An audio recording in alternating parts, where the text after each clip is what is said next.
All right. Hello, everybody, and welcome to Good News. It is time again. We were just with you last week. Here we are again, and we are so very excited to be here with you today. I just want to take a minute to thank everybody for joining us, and thank you again to everybody who's sending in quotes. We love that you do that. So please continue. Again, this is your show, so please share your quotes with us. We like to show them at the beginning of the show. Share your stories with us. We have a space at the end where we share stories from departments around the country. And of course, we have the Q&A button. So at any time during the show today, if you'd like to ask our guests some questions, just use that Q&A button and we will try to get to as many of those as we can throughout the show. And we have a fantastic show for you today. I cannot wait. This is one we've been working on for a long time. So I'm not going to waste any time. I'm going to turn it over to my co-host, Jody Adams, and she can introduce our team and share some news with you. Jody? Yes, thanks, Anne-Marie. We are on fire today. We have been waiting for this, as you mentioned. So let me just dive into introductions of our esteemed guests. Julie Boland, Vice President of Credentialing and Member Operations, National Recreation Park Association, Ashburn, Virginia. Certified Parks and Recreation Executive with Nrpa and Certified Associate Executive with the American Society of Association Executives. She's also former Parks Director of City of Crown Point, Indiana. We are so excited to have you, Julie. Welcome to the show. Thank you. Dr. Nathan Schaumleffel. I think I'm pretty close on that one. Proprietor and Senior Consultant, Driven Strategic LLC, and Associate Professor at Indiana State University, Terre Haute, Indiana. Nathan also, he is Education and Training Services Consultant to the National Association of Park Foundations. He's also on the faculty of the Park Foundation School at Ogilvie. Also nationally certified in nonprofit leadership and volunteer administration. Nathan, welcome to the show. Thank you. I appreciate being on today. John Prue, MWR Program Analyst, Navy Region Mid-Atlantic Fleet Readiness, North Fork, Virginia. Fellow member, American Academy of Park and Recreation Administration. Served as Nrpa Conference Program Conference Chair. Oh my gosh, that's a big job. And has been a member of the committee for numerous years. Great job, John. Has been a Gold Medal Award Grand Plaque recipient and served on the Gold Medal Awards Committee. And you are our Armed Forces advisors. John, thank you for joining us today. Thanks. Hello, everyone, and glad to be here. All right. We have some not only great news, but good news, national news this morning. And this is very exciting. Nrpa Equity Language Guide came out last Friday. This glossary of terms, folks, you must get a copy of this resource. It is the best guide for not only making sure you say it right, you write it right, but it also covers D&I, diversity, equity, inclusion, race, ethnicity. It also is about gender, sexual orientation, age, and social economic status. This is one of the best I've ever seen over several decades, but this comes from the field inclusive. And I want to add thank you to Autumn Sachs-Ross and the Nrpa for taking the bull by the horns and putting this out. Let me give you an example. I pulled one of the sentences in here, and I also was learning from this, even with all these decades of work and career. Bottom line is, here you go. In all instances, when dealing with someone's race, identity, and culture, it is imperative that you ask how people prefer to be identified. Keep that in mind. I think sometimes we get a little bit hesitant about doing that, but I think it's important that we do. And now it's come forward in a sentence nationally from our mother organization of Nrpa. Way to go. Also, folks, on the innovation run, look up BEEP, Inc. shuttle vehicles. They're out of Orlando, Florida. Yellowstone and the National Park System has just tested this vehicle out. Obviously, there are no drivers, no personnel involved. You're just taking riders from location to location, and they are perfect for large park areas or downtown business areas that you might have a park space or open space. This is major. Yellowstone National Park was the guinea pig. And also they call it now the Teddy Shuttle Service after Teddy Roosevelt. So I would really encourage you to look this up. Lake Nona's using it, City of Tampa's using it, and it is one of the best innovative vehicle situations of getting and moving people movers we've seen in many, many years. All right, let's move on to that first question. Okay, our audience has been suggesting topics surrounded around professional credentialing, volunteer management, and leadership training for their staff. Julie, concerning the CPRP, Certified Parks and Recreation Professional, the CPRE, Certified Park and Recreation Executive, the CAE, Certified Association Executive Certifications. Please discuss the certification process, cost, best ways for successfully passing the test, and what's the renewal process for the certification. And you feel free to add anything else. I know that's a lot, but Julie, you are the expert in this area. Please join in. Well, thank you, Jody. I appreciate the opportunity to speak with everyone today. I will say that I will probably primarily focus on professional certification specifically designed for park and recreation professionals, because I think that is the majority of our audience here today. So basically what I'll be discussing are the professional certifications that are going to test individuals on the national standards and best practices that have been set for park and recreation professionals nationwide. So we have two different certifications that come straight to mind, hopefully for everyone.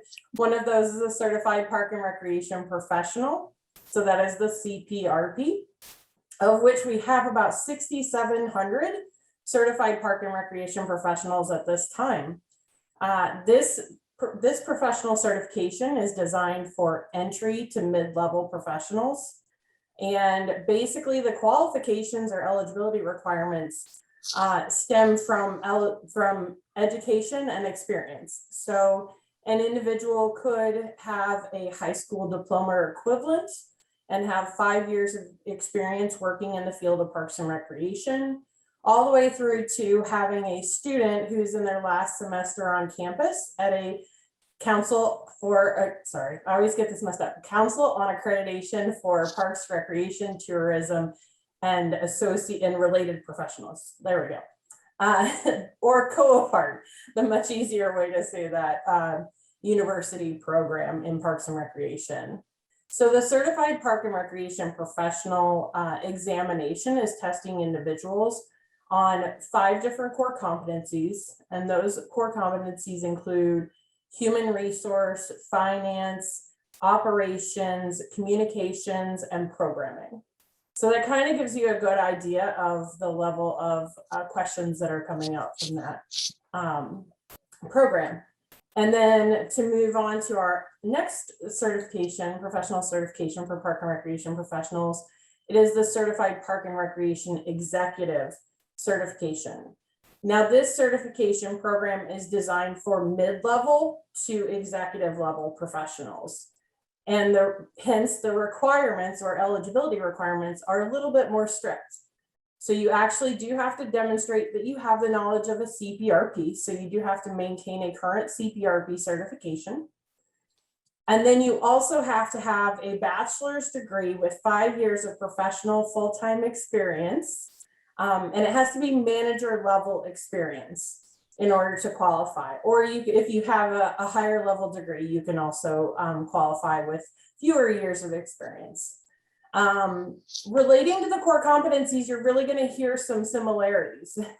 You're going to hear finance, human resources, operations, communication, and then policy and planning. So now, while there's some similarities, I think that all of us can understand that there's a difference in required knowledge when it comes to an entry to mid-level professional versus a mid-level to executive level professional. So really what you see is a difficulty level when it comes to the examination questions, and then the variation between a CPRP with programming and a CPRE with planning and policy. So there's a definite distinction there when it comes to the two different programs. So those are some of the differences between the programs. There are a lot of similarities between the two programs when it comes to the actual processes and that. So now I'll kind of really briefly go over the processes. So obviously you're going to determine if you're eligible. If you find that you are eligible for one of the certification programs and you're interested in pursuing one of those certification programs, you're then going to submit an application and a fee. And you'll submit that information with your work experience and your education information. You do not actually have to submit the documentation to prove your work experience and your education unless you are audited and informed to do so. So you may be selected for an audit. And if you do, and you don't have that documentation, then you will not be able to proceed. So that application process, once you complete it, your information is then sent to our professional testing company. And we will then send you a candidate ID number and you'll be able to schedule your examination. So once you schedule it, it's time to prepare. Don't forget to study. I'll give you some tips on that here in a second. But definitely you'll have to sit for the examination within 1 year. Another similarity is the number of questions that are on the examinations. Each examination is 150 questions, with 125 of those being scored questions and 25 being pre-test questions for future examinations. You won't know the difference, but that's actually helpful to you because you don't have to think about it. But it's also helpful to us because we can ensure that those questions are ready for future use.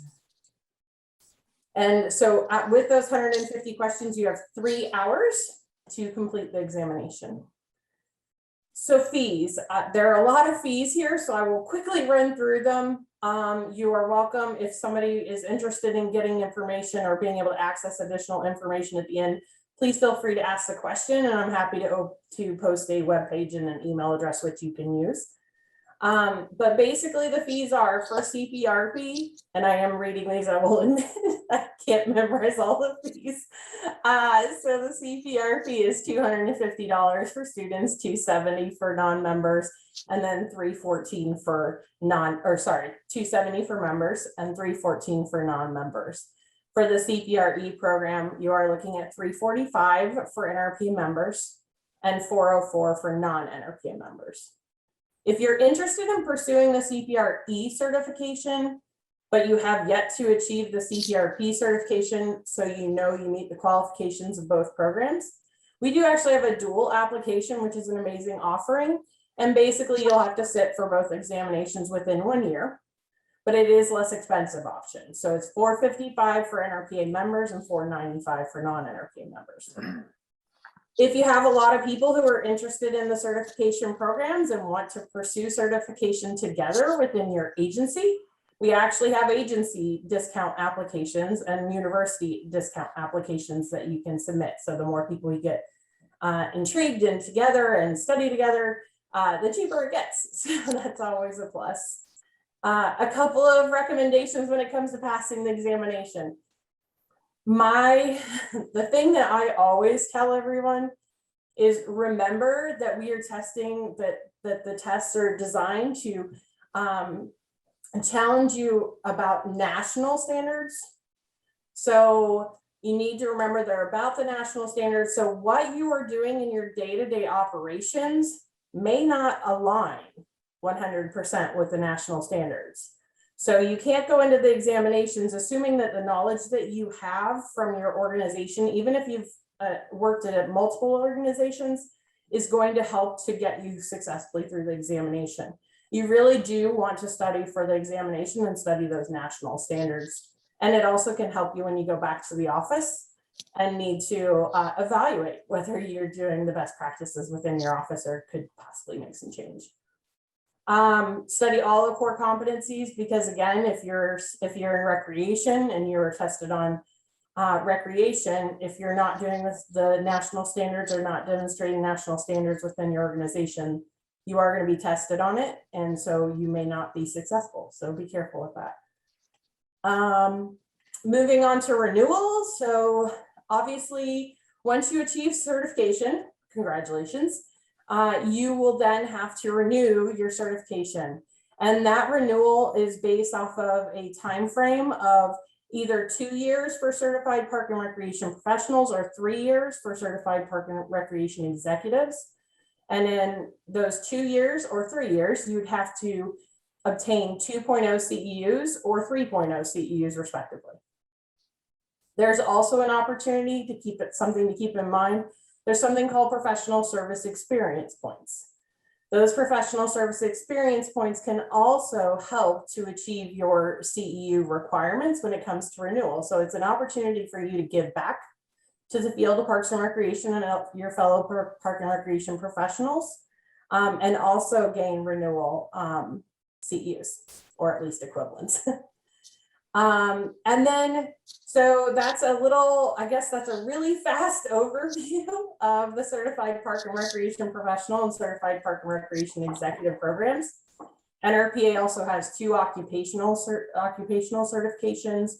Those are the Aquatic Facility Operator and Certified Playground Safety Inspector, or AFO and CPSI programs. You also find that many professionals will seek out other certification programs, even outside of the CPRP, CPRE, AFO, CPSI.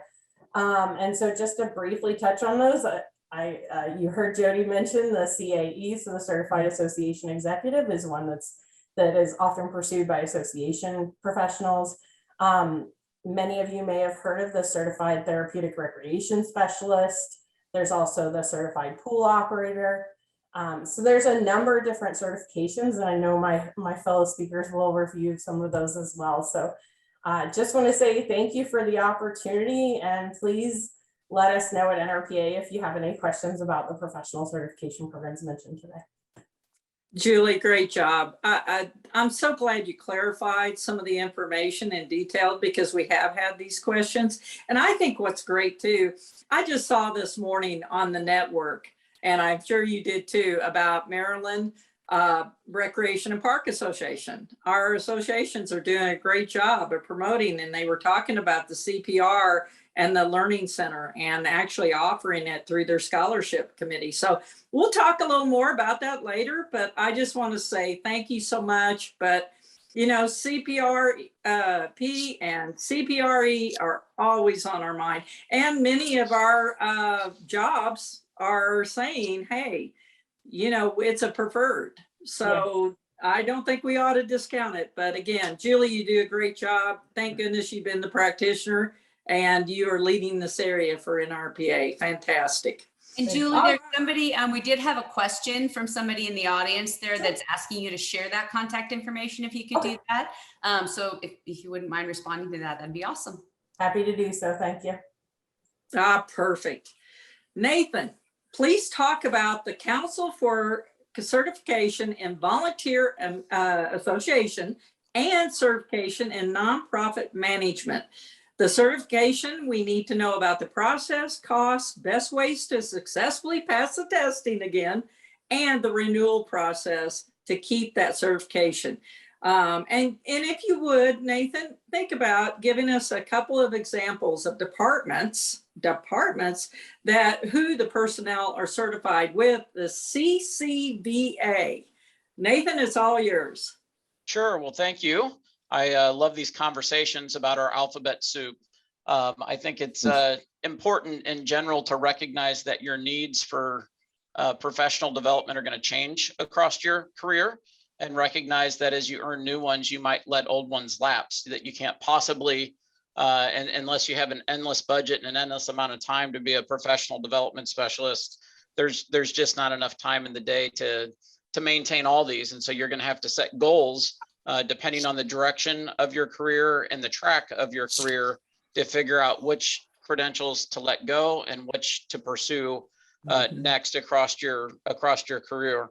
I would say in general in Parks and Recreation, I think it's really important in between the CPRP and the CPRE is to reach out to these other non-NRPA credentials as you track. If you track into human resources versus public relations versus marketing versus volunteer administration, maybe you wind up over in the foundation side or in strategic partnerships where you're primarily working with nonprofit partners. There's a variety of credentials out there that have a competency, a skill set that perhaps you didn't get in your degree training as an undergrad or a master's degree student, where you got to pick up some new skills as your career evolves. So with that, there's a lot of them out there, not to repeat, but I like NRPA's products. You get into the field, you get your CPRP. It's a nice kind of jack of all trades, master of none type credential that you really understand the basics to the field. As you get in a little bit further, you grab your AFO. If you're going into aquatics, you grab your CPSI if you're maybe in park maintenance or maybe somewhere between facilities. If you're getting into sports and athletic administration, you might pick up your certified youth sports administrator, which is really good for public parks and rec and nonprofits.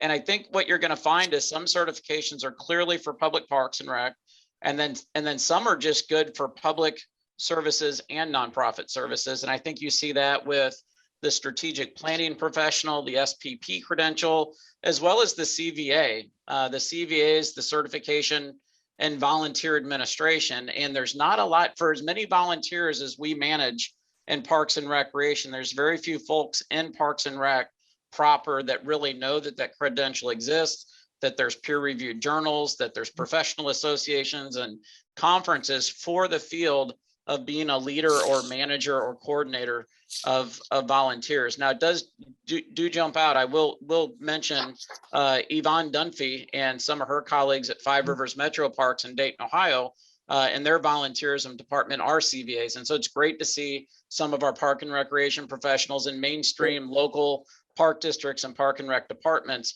do have that CVA.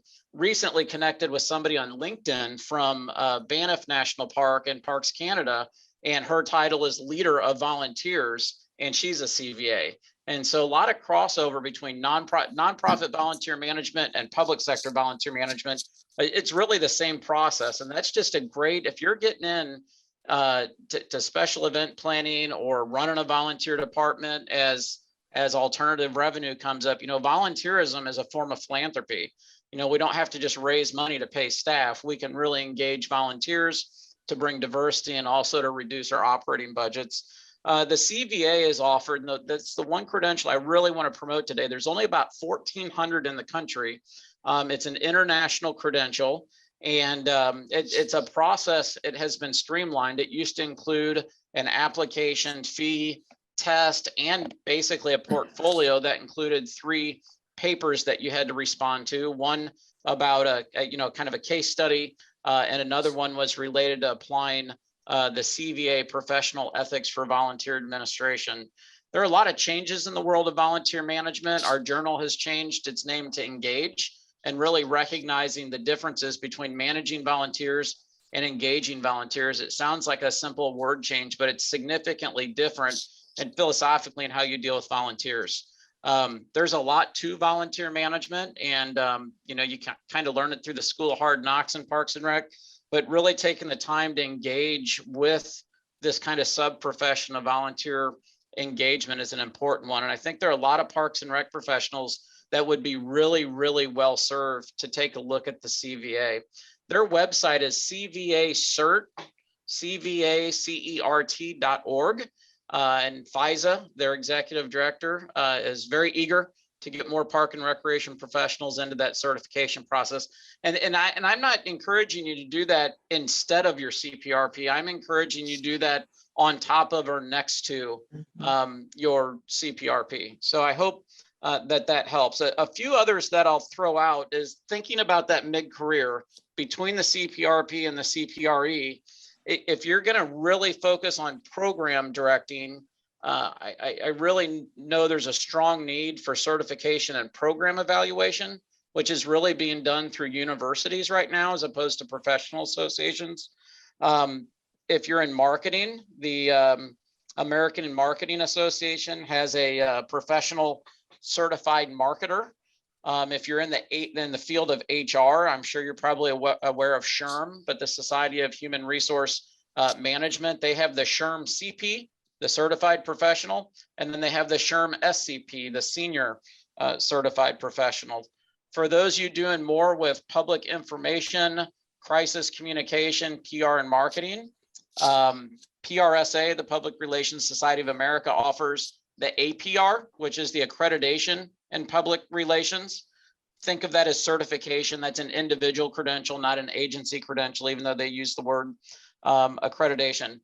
As you work into the nonprofit side of certification, many of you are starting foundations or friends groups, or you have some in your community and you're trying to wrap your head around your foundation. I hope you'll take a look at what the National Association of Park Foundations is doing in terms of building capacity, and not only board members and volunteers and staff of park foundations, but to train park and recreation professionals that are in the public agencies on how to appropriately liaise and coordinate the work of their nonprofit park foundations. And when you get into that area, the CVA is great, but there's also the certified nonprofit professional through the Nonprofit Leadership Alliance. And then really getting into fundraising credentialing. If you really are getting into the world of philanthropic work, the IU Lilly Family School of Philanthropy offers what they call their CFRM, so Certificate in Fundraising Management. And then you step up to the CFRE, which is the Certified Fundraising Executive. And then finally the ACFRE, which is the Advanced Certified Fundraising Executive. And I get to mingle with a lot of those folks Monday through Wednesday. This week, we were lucky enough to have the Association of Fundraising Professionals League Conference just down the road in Indianapolis, Monday, Tuesday, Wednesday. So there are a tremendous amount of opportunities outside of NRPA and outside of your state associations to get relevant credentials that will make you a better public park and recreation professional, and it will better prepare you to lead and manage so that your agency can meet the needs of your residents and your constituents. So I hope that helps. Jody, would you like me to add anything else at this time? It has been amazing. Nathan, you really called me up on this, and I remember this months ago about this Certified Volunteer Association Management certification. And this is key. I was talking to a deputy director last night of a department in Missouri, asking me some professional advisement. And we were talking about this, and with their shortage of staffs on hourly staff, they're leaning towards this because this is imperative that they have to staff. And hospitals, we were talking about hospitals, have pretty well perfected this on the front desk and giving advisement or information, or even some of the volunteers in the National Park Service. So there's something to it. So I think you're definitely on to something, but yeah. Thank you very much. I know it's a lot of certifications, people, but this is what you've been asking for, and we'll continue to follow up on this as we go. Yeah. Thank you, Nathan. Yeah, before you move on, I'd add one thing since you mentioned hospitals. There's actually another volunteer administration certification called this. So there's the CVA, which is probably what you would do in public parks and rec, children's museums, art museums. But there's a CAVS, which is a volunteer administration certification specifically for hospitals and healthcare. So depending on your agency's partnerships, if you have community centers that are partnered with hospitals and outpatient therapy centers, you might look at the CAVS. And what I find is people who are really into medical organizations related to volunteer management, they'll have the CAVS and the CVA. But I think it's important with our alignment with health and health care and preventative medicine. I think it's important for our field to know that CAVS exists also. Perfect, because that's exactly the conversation we went to last evening. Very interesting. Thank you so much. You're welcome. John, you have been with the Naval Installation for over 30 years. What's your take on best certifications or suggested credentialing, education, and just acquiring your preparation to work within the military recreation programming and operational setting? And don't want to limit you. If you want to mention others, you have so much background. Please join in. Well, great. Thanks, Jody. And for those that aren't familiar with Armed Forces Recreation, we always kind of refer to ourselves as park and recreation districts on steroids, so to speak. So not only are we doing the traditional type of recreation, but we also run restaurants and bars. We'll have a travel agency on base. We run bowling centers, movie theaters, recreational lodging, cabins and cottages, marinas, golf courses, you name it, we run it. So we have a lot of business entities under our umbrella. So I could go forever on credentialing and where you could go with all those different business lines, but I'm going to focus it more probably on our audience and go off on a little different stretch because Julie and Nathan did such a great job covering those things. I mean, when you talk about volunteers, I picked up some things, but volunteer management is so important. And Julie certainly covered the Nrpa aspect of CPRP and CPRE on that side. So what I'm going to talk about, and especially in the world we live in today, and I think this applies to everybody, not just those in the MWR Armed Forces area, is we have to prepare for active shooters, weather-related events and incidents. I think anybody ahead of an agency probably participates in their community's emergency operations center of some kind. So we need to be prepared from an emergency management standpoint. And so I'm going to talk about FEMA. I'm going to talk about if you want to build something that's going to apply to a lot of different agencies, FEMA would be a good way to go. If you can go to their website, not hard to find. Don't quote me on the exact address, but type in FEMA, I'm sure you'll get there. They have a ton of courses. Almost the majority of their online courses are free. You can get out there and do what you need to do to build ultimately a certificate in emergency management. I think that would be helpful to anybody. Like I said, we live in a different world. I've been in the business for 35 years now, and emergency management was not really a thing. You got involved if there was a drastic emergency, but the bottom line, the planning, the process, being able to develop plans to be able to handle situations, it's just another world, and FEMA's the leader in that all the way across the board. So I really do encourage taking a look at that. You can go to their website, you create an SID number, basically just create a profile, so to speak. And that SID number and your own password gets you in there to be able to take those courses. For those that have ever taken a FEMA course, they're not easy.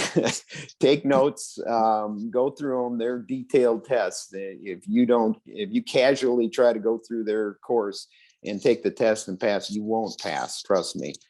So the knowledge checks and everything along the line is really good. And you come out very competent with all those courses that could lead to an emergency management certificate if you wanted to. So there's my PSA for FEMA on that side. The other thing I want to talk about is larger communities, and we do a lot of bigger events in the MWR arena, whether it's concerts, festivals, things like that. So if you are in a larger community that do larger events a couple times a year, you may want to think about the Certified Special Events Professional, or CSEP. It's recognized through the International Live Events Association, and it's a great certification that could carry some weight, not only for your community, but even for your career. So we all get in to this recreation world on the programming side, generally speaking. So if you're running events, or even if you have oversight over some large events in those communities, that certification might be something to think about. Lastly, more and more so, I mean, we run restaurants and bars here in the Armed Forces side. That's pretty typical for us, but most of the agencies have some form of snack bar, food service at one of their facilities. So certainly looking at ServSafe, the food handlers course, and more specifically getting a facilitator certificate through ServSafe might be very efficient and cost saving in terms of being able to certify those snack bar attendants and various things throughout the year. So those are the ones I wanted to focus on, because I know Julie and Nathan were going to do a great job covering a lot of the rest. So with that, unless there's any other questions, I'll kick it back to you, Jody. Yeah, I'd just like to highlight, John, what you said about FEMA. I think a lot of us as professionals need CEUs, and we need them cheaply. And the Emergency Training Institute, if you Google FEMA Emergency Training Institute, that's where you'll access those courses. There's courses in public relations and public information officer and crisis communication and volunteer management. It's just a fantastic resource. And they're all pre-approved by IACET for CEUs, and they're free, which is great. And I guess what I want to do is not just to speak to the MWR folks about those, but those of you out in any community, in a community center, your partnerships with the Red Cross, oftentimes you're not invited to the table for community emergency response planning, and you really need to be, because as a Parks and Rec agency, you have so many assets that can help, whether it's community centers that can serve as shelters, like we used here with Terre Haute Parks and Recreation in Indiana about 10 years ago when we had a flood. You have trained lifeguards, you have trained volunteers, you have backboards and AEDs sitting in pool houses locked up 9 months a year. You have parks that can become, temporary housing villages.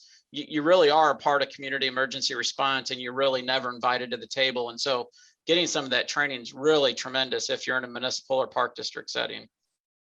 Thank you both on that. John, I just want to say to you too, I'm really glad you went into that event management end of it. And also you've got the International Association of Fairs and Expos that is very effective to help our agencies and anyone that runs major events, because any of that will help you in your professional career. Let's go ahead and move on to our first poll question. Anne-Marie, back to you. All right. Thank you, Jody. So as you know, we like to ask everybody in our audience to weigh in, and often our poll questions have to do with the topics that we're talking about today. So our first one today is exactly that. What we'd like to know is which professional certifications are present within your department. This is multiple choice, so you can select all that apply. The ones we have listed are the CPRE, the CPRP, Certified Therapeutic Recreation Specialist, CTRS, the AFO, Aquatic Facilities Operator, CAPRA accreditation, the CPSI Playground Safety Inspector, or something else. And we know a lot of you are probably going to check that something else. As you know from our talk today, there are a lot of certifications, more than we could possibly list here. So if you have something else, we would love for you to put that in the chat so that we can acknowledge that and kind of share the wealth of knowledge that you all have with the larger group. While you are all voting, I also wanted to take a moment to thank Brian Sullivan and Joseph Strand in our audience today for the quotes that they provided for this morning's opening slide. So thank you so much for those. And yeah, there is a lot of voting going on. So we're going to keep that going for just a couple of minutes here. I guess while we're doing that, I'll also remind you, since we're talking about CEUs, if you go to playcorps.com/event, there's a lot of great free CEUs that can be earned there as well. So do check that out if that's something that you're doing. We also give CEUs for Good News in Parks. So that's pretty awesome. We'll share more information on that when we're closing the show up today. But we're going to give you all about 5 more seconds to vote on this. A lot of people voting. Kimberly weighed in on our chat and said that group fitness instructor certifications are present in her department. Irene added LEARN, which is Learning Resources Network, and CPP, Certified Program Planner. So thank you both, Kimberly and Irene, for sharing those.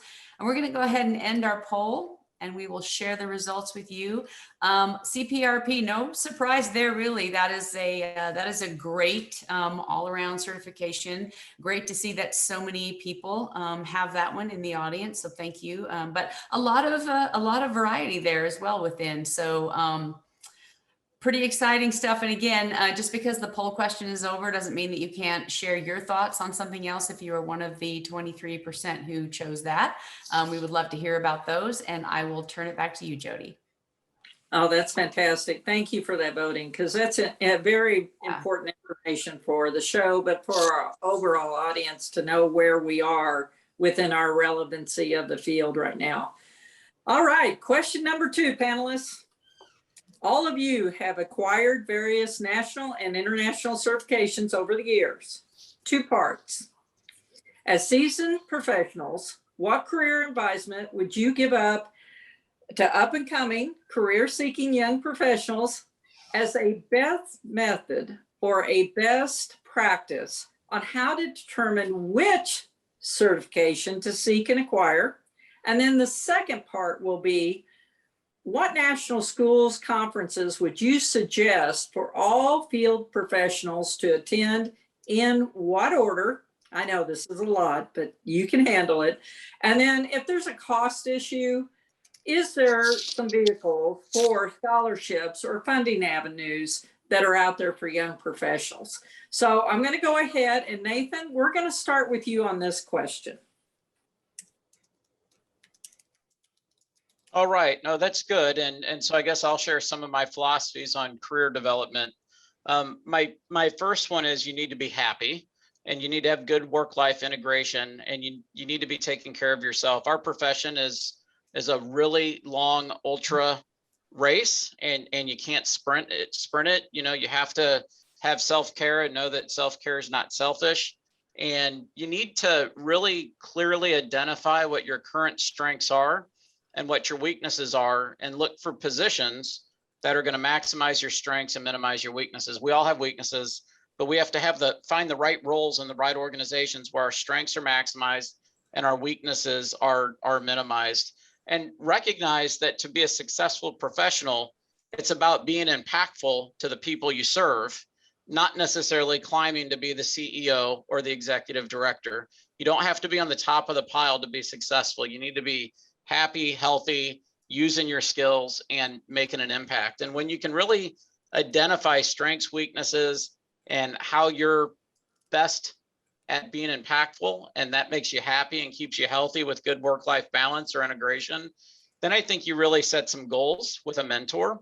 And I think everybody, no matter what their career, needs their mentors or their personal board of directors to really help them with deciding what that process looks for them. You know, there was a time I was a lifeguard instructor with the Red Cross Hawaiian Boy Scouts, and a wilderness first aid instructor, and a wilderness first responder. And, you know, I'm older and have Lyme disease, and my body can't lead those kinds of trips. So I let those go as I got more into fundraising and volunteer management. So as life changes, you know, you change with the credentials that you get. So I think it's continuing to identify how you can be healthy and happy and maximize your strengths and be impactful, and identify what those jobs are that allow you to do that. And then look at those job descriptions and see what credentials are required, so that when you actually apply and interview for those, that you're actually qualified, because you've put yourself on a path to have the credentials to get the jobs where you're going to maximize your strengths, be healthy, and be impactful.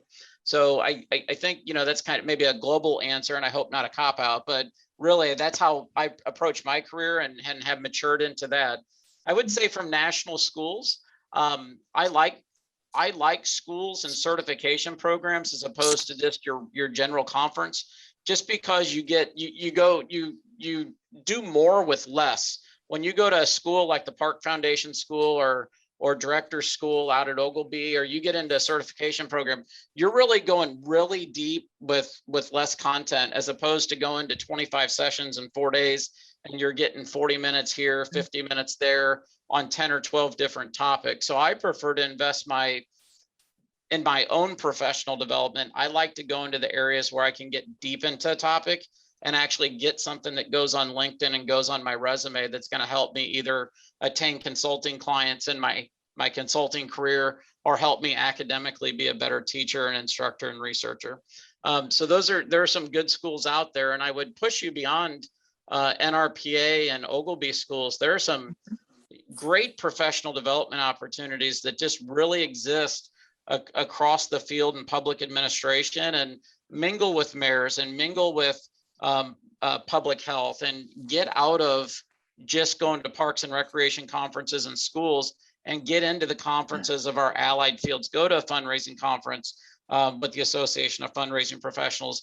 Go to a volunteer management conference. Go to the American Evaluation Association conference to really learn more about evaluation instead of getting 30 minutes of it at a state association. I think you really got to get off the hamster wheel of state conference, national conference every other year, constantly being around Parks and Rec people, or you're not going to grow as much as you can as if you expand your professional network to those other schools and to those other areas. So with that, I'm still going to state conferences and Nrpa. I don't mean any disrespect, but in terms of really fully developing yourself professionally, I think you need to reach out into those other organizations and learn other language and skill sets.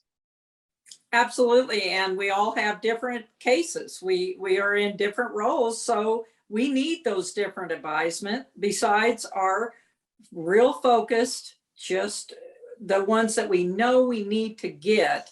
There are some other ones, and I've participated professionally myself in some of those extras where there's concessionaire school or anything like that. It will help you. Any education, I will say, will help you. John, let's turn it over to you. All right. Well, that was a pretty complex question. I was trying to take notes to make sure I captured it all. Trying to get it all as I answered. Yeah. Well, and I'm going to speak to the Armed Forces, Department of Defense, which I work. In terms of position management, there are very few jobs in the MWR world that are required to have a certificate. That,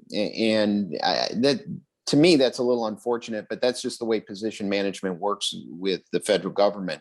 That being said, I do think, and Nathan touched upon it, your personal organization goals and your personal goals of where you want to go in terms of career development will kind of dictate what you need to do with certifications or trainings in general across the board. So first of all, I work for the Navy. I have the whole time, but I know the services are all the same in the sense that we have pretty robust internal training programs that are dedicated to our business lines within MWR, not only training courses, but training certificates that you can gain. And some of those are mandated according to our program standards and our own internal accreditation program.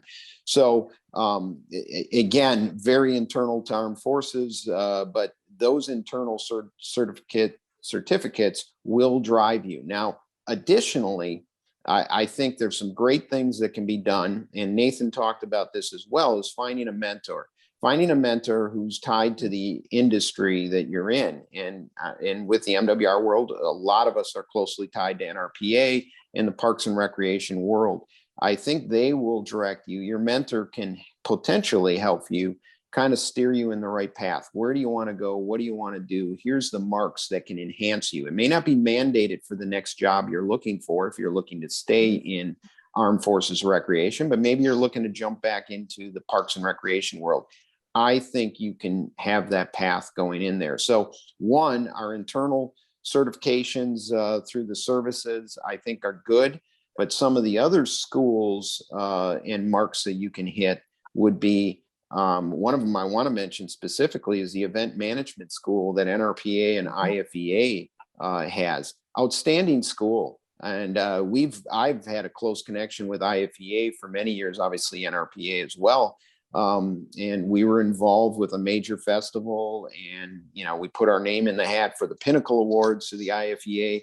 And Nrpa and partnering with IFEA, I think this goes back almost 10 years now, maybe not that long. Julie can probably correct me on that, but that was a great partnership and really teaches you a lot of things about event management that you can take from the smaller events all the way to the larger events. So that is a school I do think would be important. And when I talk to my employees and people that have worked for me, that is something that we are certainly encouraging.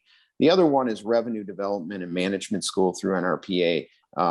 We live in a world that we don't have enough funding. We're never number one priority in the funding game. So those folks that can learn and understand revenue development and allow us to run our operations, matter of fact, recapitalize our facilities and programs, there's a lot there in that school itself. So A lot you can do. Armed Forces, like I said, not a lot of mandates on those certificates. Find a mentor, but there are some really good schools out there. There's a lot of good potential out there to develop yourself in your career. But it really comes up to what's your goals, what's your organization goals. So back over to you, Jody. John, this is fantastic. And you know, you and I didn't talk about this, but go to the American Academy of Park and Recreation Association administration. If you go to that AAPRA website.org, you will find mentor programs of top professionals and educators to be that mentor. We have a mentor program and we have an extern program. Cannot say enough good things about that. And we get them everything, usually from middle management on up to directors.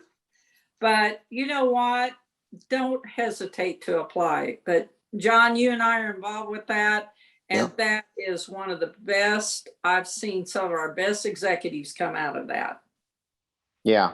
And if I might add, Nrpa does a great job through their conference to connect people as well. It's another opportunity to, get with a professional and find a mentor per se, or if nothing else, just some quick advice on career development. Absolutely. And Julie, perfect timing. Let's have you bring us home on this one. I'm happy to. I would have to say that I definitely wholeheartedly agree with a lot that was just said. I loved that Nathan said, change with your career. I do feel strongly about that. I think that as professionals grow, your aspirations and goals as an entry level professional may not be the same in a handful of years. I guess I might be an example of that, coming from the field of Parks and Recreation and ending up in association management. So don't be afraid of the change. Don't be afraid of the unknown, and step outside of your comfort zone. I mean, the CPRP program helped me to get to where I am today. But there are so many other opportunities. The CAE was a stretch for me, the Certified Association Executive. That wasn't my background prior to Nrpa. So just, you kind of have to go with the flow of where you feel you're headed with your career. And I love the mentorship aspect. I feel like a lot of where we come from and where we end up is really about the people that we align ourselves with. Those professionals that have like-minded experiences, like-minded thoughts, and identifying with those professionals will also help you to determine maybe some of the certification programs that you want to pursue in your career. As far as the schools and conferences, I obviously am a little biased, and I would say just a little bit. And I would say that supervisor management school. And the director school with the National Recreation and Park Association are amazing schools. I've had the opportunity to attend one of the two. And I think that those are good progressive schools. They really help professionals to identify opportunities for them as in those executive level positions and how to develop their skills as a manager, as a supervisor, and as a director, and some of the different initiatives that you need to take on as a director as compared to some of the other levels you may have had in your career. The other thing I would say, while I don't disagree with Nathan when he said that, definitely try some of the other schools out or some of the other conferences and schools. That's a great opportunity for you to diversify your career and to really identify where your passions lie. Obviously, the conferences for your state affiliates, for your state associations and societies, as well as the National Recreation and Park Society, organization I work for, National Recreation and Park Association. I think, those conferences are very specifically designed for park and recreation professionals. I also encourage folks that if you're not finding what you're looking for in those associations and those conferences, to please, jump in and identify that as an opportunity.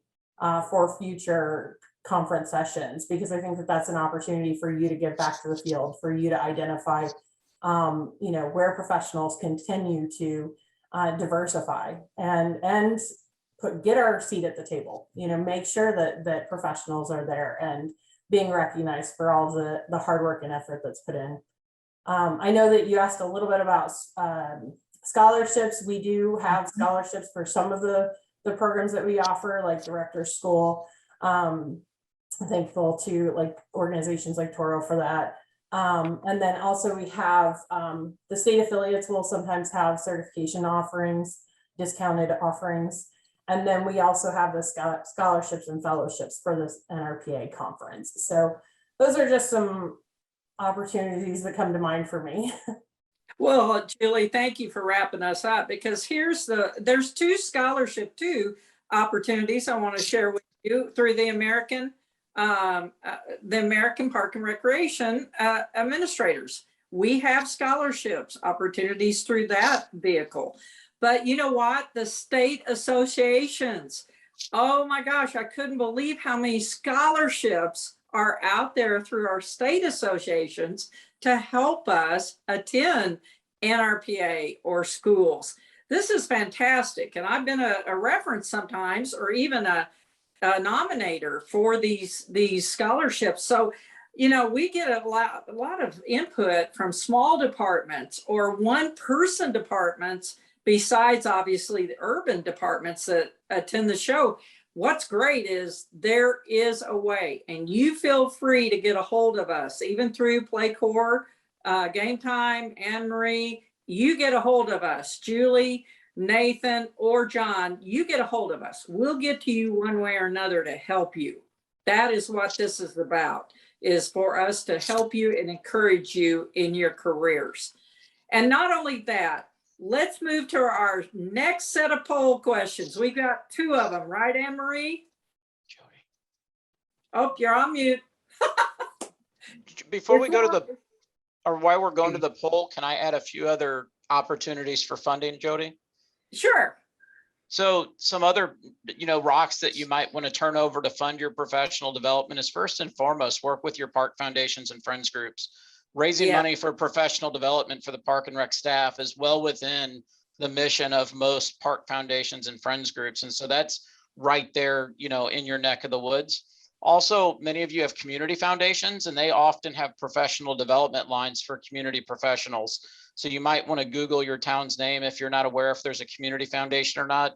There's about 300 of those in the country, and I'm proud to say in Indiana, we have about 92 or 93 of them right here in Indiana. So if you're Indiana located, there's lots of community foundations that have some dollars here and there for this sort of thing, as well as some of you have organizations like the Indiana Youth Institute.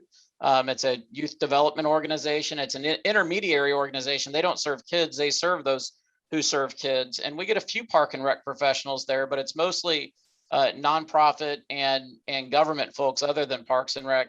But they have $750 scholarships a year, and they're per year per professional. And they're a little bit competitive, but not terribly. And there are a lot of organizations in other states that do that when you get into the youth work field. I'd also encourage you to look at career centers at your universities where you graduated from.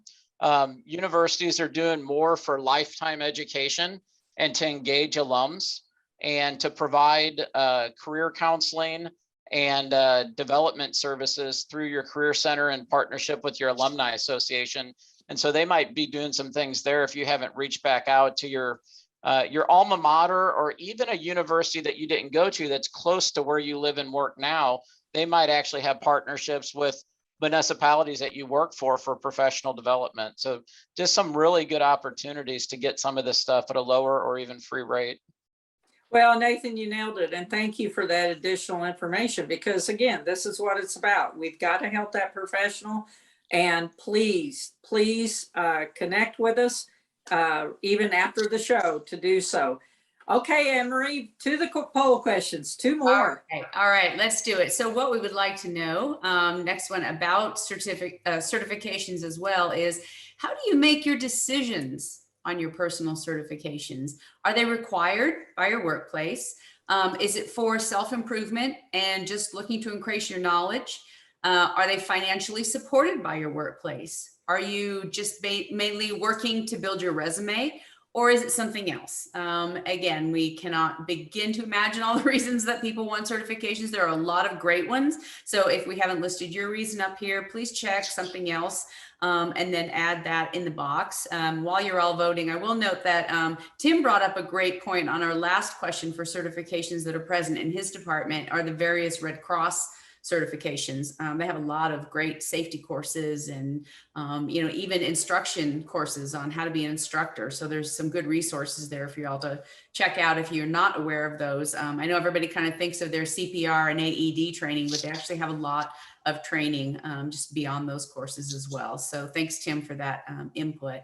And we are going to give you just a couple more seconds on this one and end this poll in 3, 2, 1, and you guys are going to absolutely love this answer because it's so much about what everybody in this industry does. Self-improvement, right? And looking to increase knowledge. That's absolutely a fabulous reason and probably should be the #1 reason as well for people to get that. So thanks for that. We're going to launch into one more poll question here before we turn it back to the team for another question for them.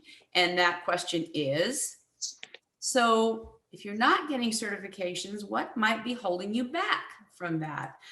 Is it cost? Is it access to the training or testing?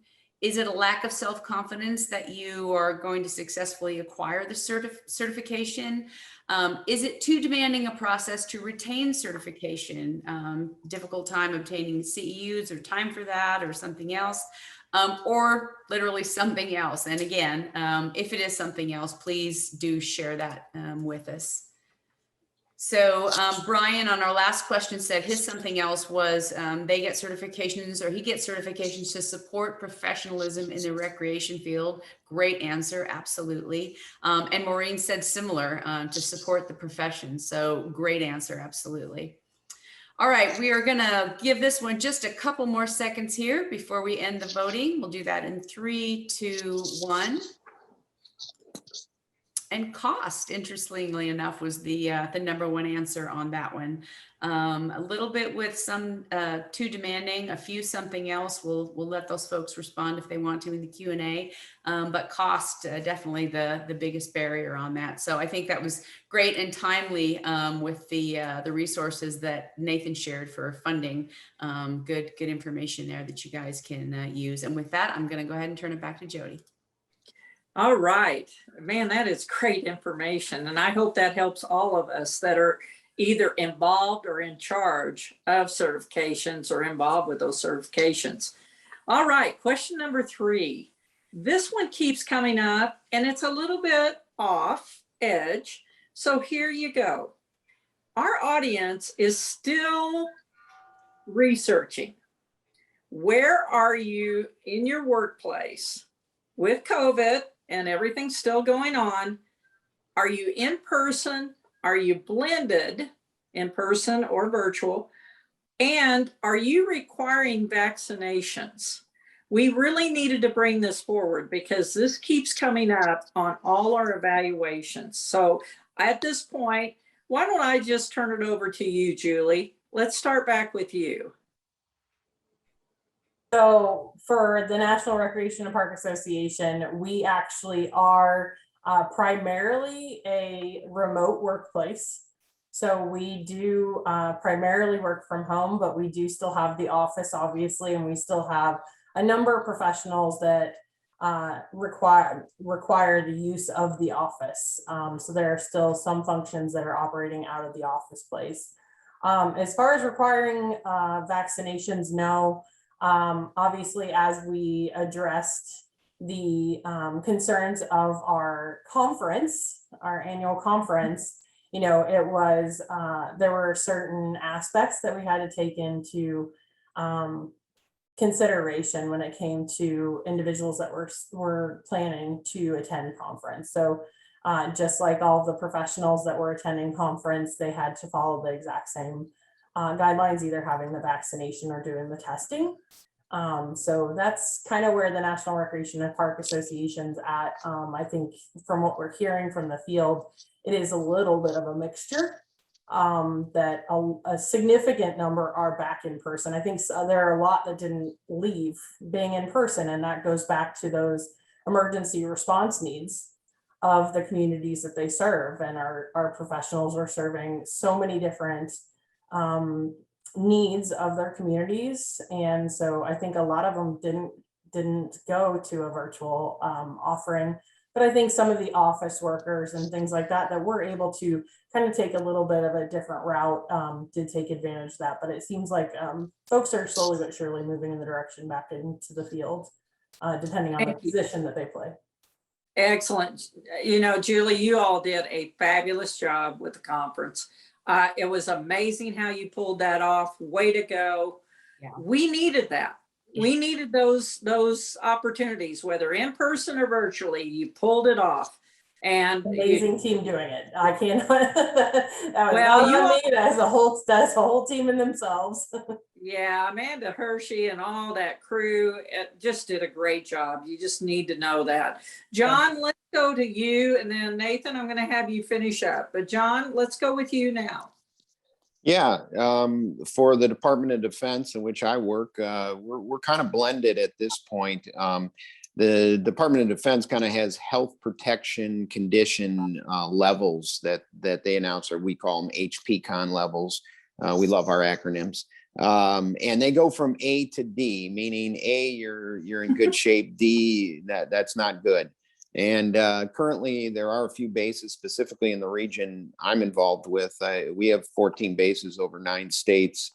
And those in the Metro Norfolk area, a lot of them are still in HPCon Charlie or C level. So that has some restrictions. They kind of pushed into that about a month ago.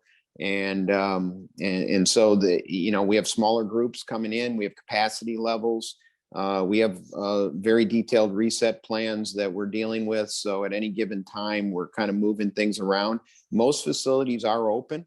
Indoor mask mandates are pretty much there. The exception being food and beverage. You can obviously remove your mask, or with fitness. In most cases, we've separated the fitness equipment away. And if you actually are doing physical exercising, lifting or cardio, you can remove your mask, but going between stations, you have to have a mask on. So just giving you an idea of where we are across the board. And of course, no secret, I'm sure you've heard in the news that President Biden has mandated federal government, federal employees in general to be vaccinated. So that's got a little bit of, I guess it's an interesting situation. There are people making choices to leave long-term careers over this decision. So it is a personal choice, but it's going to be interesting to see what happens. And our due date here is in the next month here in the next few weeks.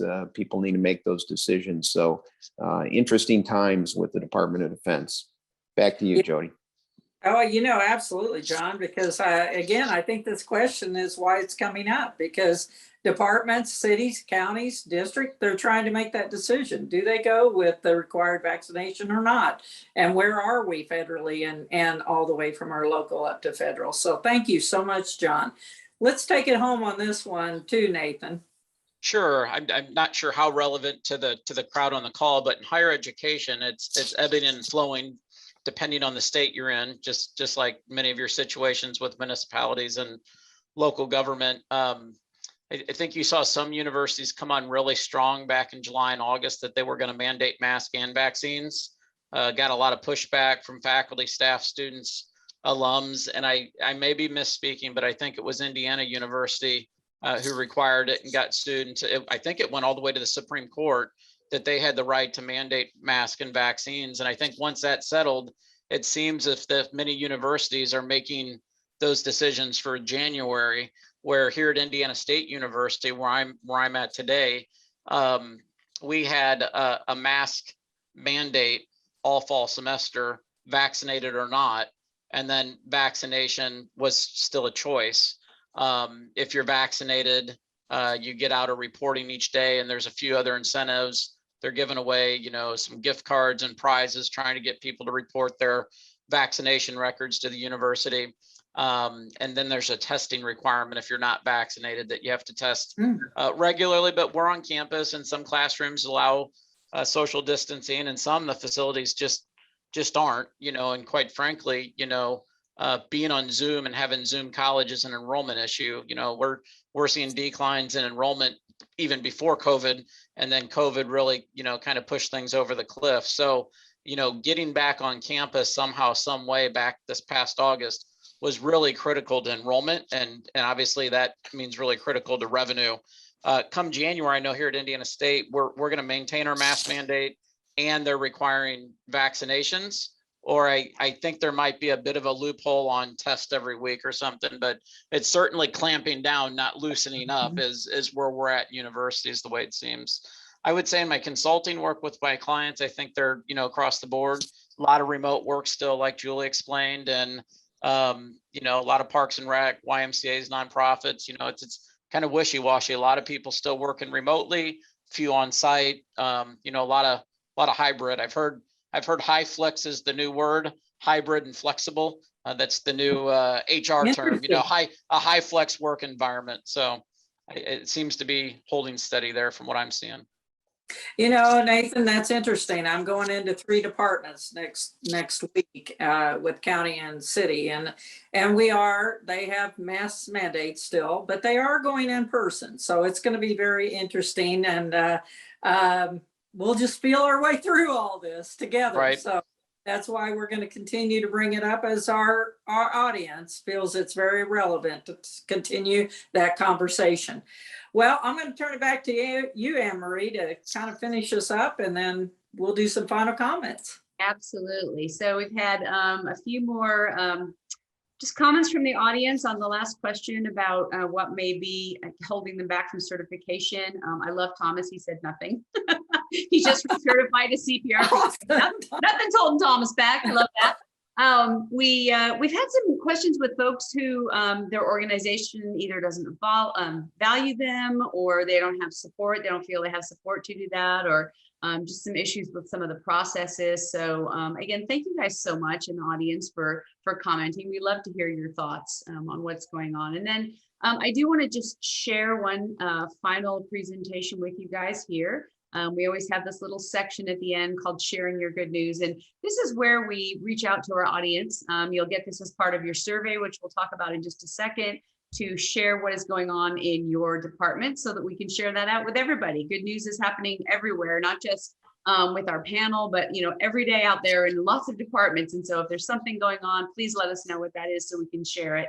So we just wanted to share this congratulations to Franklin Park in Washington, D.C. on their reopening. This park was established in 1832. They're almost 200 years old.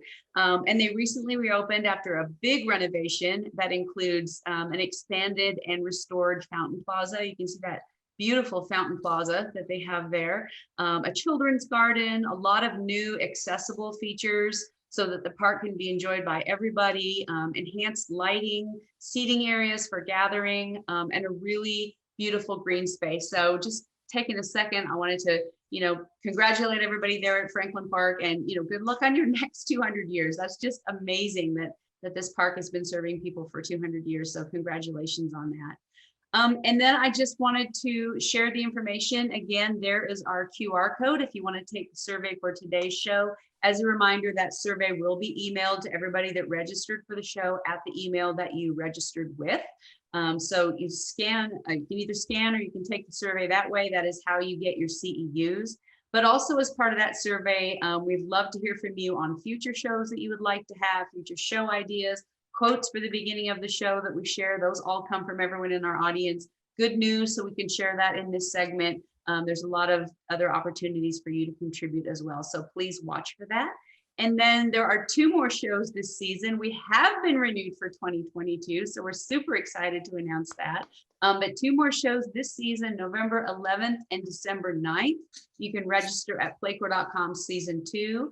And you can watch previous episodes now at youtube.com/PlayCorNews. We have gone YouTube with those episodes. So it's a great portal for you to log on to and see all the old episodes that you may have missed. And our November 11th show will be Going for the Gold. We are super excited about this with Wendy, Brian, and Sharisa. They're going to have some amazing information to share with you. So we do hope that that you will be able to join us for that one, November 11th. And Jody, I will turn it over to you for the last minute to take us out. Well, I'm just going to say to you, friends, not just guest panelists, friends, great job today. We needed you to come forward as experts. You have the finger on the pulse, and we owe you. You know, this show's for us, by us, and we needed you to come forward today. Thank you so much for your time. From the heart, keep that passion, keep driving. Oh my gosh, you're our sheroes and heroes. Talk to you all soon. See you, everyone. Thank you. Thank you, Anne-Marie. Bye-bye. Thank you guys. Bye, everybody. Thanks, Anne-Marie. Thanks, Jody.